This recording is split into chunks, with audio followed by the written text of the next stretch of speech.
আসসালামু আলাইকুম সুপ্রিয় দর্শক মণ্ডলী, আপনারা নিশ্চয়ই একটি আলোচনা শুনেছেন ডক্টর খলিলুর রহমানকে নিয়ে। ডক্টর খলিলুর রহমান ভদ্রলোককে আমরা খুব একটা চিনি না। তিনি বর্তমানে আমাদের অন্তর্বর্তীকালীন সরকারের সামরিক উপদেষ্টা হিসেবে আছেন। সামরিক উপদেষ্টা হিসেবে তিনি নিয়োগ পেয়েছেন কিছুদিন পূর্বে। তো সামরিক উপদেষ্টা যতটুকু আমার জানা, এটা মন্ত্রী পদমর্যাদা। ডক্টর খলিলুর রহমান তার সিভি, তার বায়োডাটায় যেটা জানলাম, তিনি লতিফুর রহমানের সময় বিশেষ সহকারী ছিলেন। তার বিচারপতি লতিফুর রহমান চিফ অ্যাডভাইজার ছিলেন 2001 সালের জাতীয় নির্বাচনের পূর্বে। তিনি বাংলাদেশের প্রধান উপদেষ্টা ছিলেন, রাষ্ট্রের চিফ এক্সিকিউটিভ ছিলেন, তার একজন সহকারী ছিলেন তিনি। দেশের অনেক গুরুত্বপূর্ণ ব্যক্তি আছে, সকলকে তো আমরা চিনি না। আমি তার সিভি বায়োডাটা দেখে সেটা জানতে পারব। তো ডক্টর খলিলুর রহমানের বিদেশি অনেক ডিগ্রি আছে, আন্তর্জাতিক পর্যায়ে তার অনেক পরিচিতি রয়েছে। কোনো একজন মন্তব্য স্ট্যাটাস দিয়েছেন ফেসবুকে, প্রফেসর ডক্টর মোহাম্মদ ইউনূসের নোবেল পুরস্কার বাদ দিলে প্রফেসর ডক্টর মোহাম্মদ ইউনূসের থেকে খলিলুর রহমানের কোয়ালিটি, যোগ্যতা অনেক বেশি আন্তর্জাতিক অঙ্গনে। একজন স্ট্যাটাস দিয়ে সেটা বোঝাবার চেষ্টা করেছেন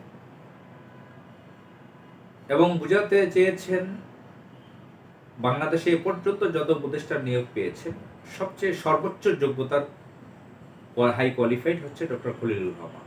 ওই ব্যক্তি স্ট্যাটাস দিয়ে বুঝিয়েছেন। তো এই খলিলুর রহমানকে বিএনপির নেতারা সহ্য করতে পারছেন না। সম্প্রতি গতকাল আপনারা জানেন যে বাংলাদেশে একটা টালমাটাল পরিস্থিতি গেছে। দিল্লি বাংলাদেশে একটি নৈরাজ্যকর পরিবেশ তৈরি করার চেষ্টা করে ব্যর্থ হয়েছে। গত 3টা দিন বাংলাদেশে আতঙ্ক ছড়িয়েছিল। ইন্টারিম সরকার অন্তর্বর্তীকালীন সরকারকে ঝামেলায় ফেলতে চেয়েছিল। বাংলাদেশের যারা দিল্লির এজেন্টরা ছিল তারা সব সক্রিয় হয়ে গেছিল এবং বিএনপি নেতারা এটার সাথে সংযুক্ত ছিল। তারা ব্যর্থ হয়েছে, রাজনৈতিক দলগুলোর সাথে বসেছে। প্রফেসর ডক্টর মোহাম্মদ ইউনূস জামাত ইসলামের সাথে বসেছে, বিএনপির সাথে বসেছে। তো বিএনপি সেখানে লিখিত কিছু বিষয় নিয়ে গেছেন, আপত্তি কিছু দাবি জানিয়েছেন প্রফেসর ডক্টর মোহাম্মদ ইউনূসের কাছে, ইন্টারিম সরকারের প্রধানের কাছে, প্রধান উপদেষ্টার কাছে। এর মধ্যে অন্যতম ছিল 3 জন উপদেষ্টাকে পদত্যাগ করাতে হবে। এই 3 জন উপদেষ্টার মধ্যে হচ্ছে 2 জন ছাত্র উপদেষ্টা, আর একজন হচ্ছে সামরিক উপদেষ্টা ডক্টর খলিলুর রহমান। খলিলুর রহমানকে অপসারণ করতে হবে, সামরিক উপদেষ্টা, তাকে পদত্যাগ করাতে হবে। তো বিএনপির স্থায়ী কমিটির সদস্য সালাউদ্দিন আহমদ ভারতে 9 বছর ছিলেন। তিনি সহ বিএনপির বহু নেতারা খলিলুর রহমান সম্পর্কে বেশ কিছুদিন যাবত তিনি নিয়োগ পাওয়ার পর থেকে আপত্তি জানাচ্ছেন। বিশেষ করে করিডোরের যে ব্যাপার, আপনার মায়ানমারে যে করিডোরে একটা কথা উঠেছে, রোহিঙ্গাদের জন্য একটা তাদেরকে কিভাবে ফেরত পাঠানো যায় তাদের নিজেদের দেশের জন্য, জাতিসংঘকে সাথে নিয়ে একটা পরামর্শ করা হয়েছিল, একটা করিডোর দিবে তাদেরকে, বাংলাদেশের ভিতর থেকে তাদেরকে ত্রাণ দিবে, জাতিসংঘের লোকজন যাতায়াত করবে। তো এবং চট্টগ্রামের পোর্ট সম্পর্কে আপনারা জানেন, এটা নিয়ে বিএনপির লোকজন আপত্তি জানিয়েছে। আমার কথা হচ্ছে, আমি সংক্ষেপে বলি, যখন তারেক সিদ্দিকী সামরিক উপদেষ্টা ছিল অবৈধ সরকার আওয়ামী লীগের সময়, শেখ হাসিনার সময়, শেখ হাসিনার ছোট বোন শেখ রেহেনার দেবর, সে হাজার হাজার মানুষকে মেরে ফেলেছে, বাংলাদেশে গুম করেছে, হাজার হাজার কোটি টাকা, বিলিয়ন বিলিয়ন ডলার বাংলাদেশ থেকে মেরে দিয়েছে। আয়নাঘর বানিয়েছিল এই তারেক সিদ্দিক, মারাত্মক একজন কিলার ছিল।